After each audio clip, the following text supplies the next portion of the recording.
Hi, my name is Daniel Sullivan. I'm a sophomore at Drexel University studying computer science. Hi, my name is Nicole Micheletti and I am a sophomore at Temple University and Tyler School of Art.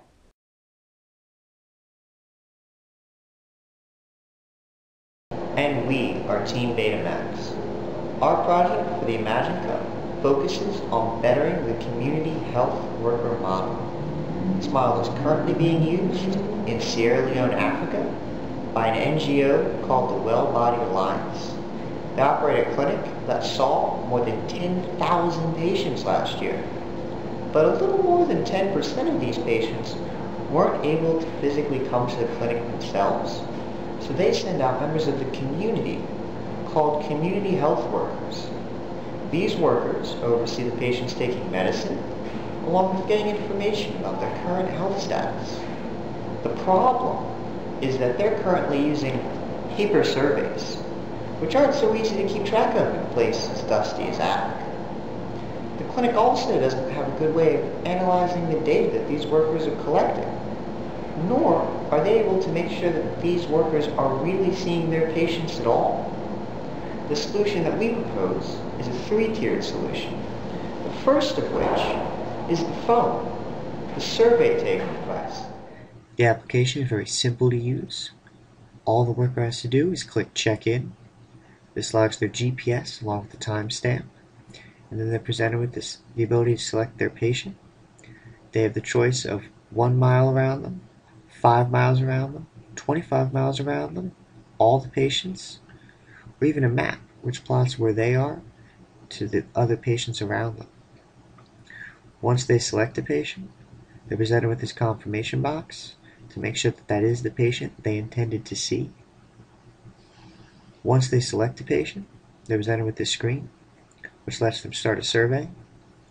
There are 3 kinds of questions. There are yes/no questions, there are text box questions, and there are multiple choice questions.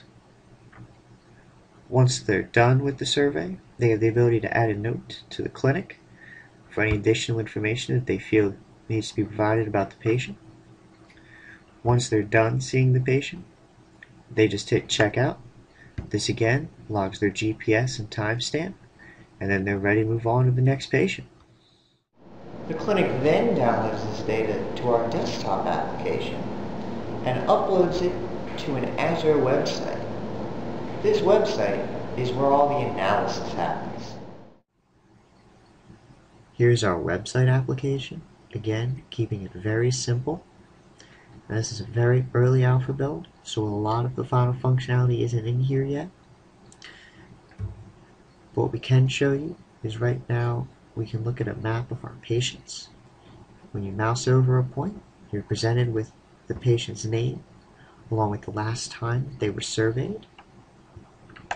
If you go to look at the surveys and you drill down into one, you can see the questions associated with that survey along with the type of question. When you click on map, we're presented again with another map, but now it has the answers to that question mapped on it. This is where the analysis begins, because now we're compiling that data we've been collecting, the GPS, the timestamp, the survey questions and answers, and now we're presenting it in a meaningful way. So for instance, if the clinic asked a question about food poisoning, for instance, and a whole area of this map is lit up, then they know where the issue is instantly, and they can go to that community to help them solve their problem. And a month, 2 months later, this area might not be lit anymore. So now they have a level of transparency and accountability because they can present these 2 maps and their findings from their surveys to some sort of grant or funding organization to be able to show, hey, we changed this community, and here's how. And that is the true power of our application. Thank you. Thank you. Thank you for watching.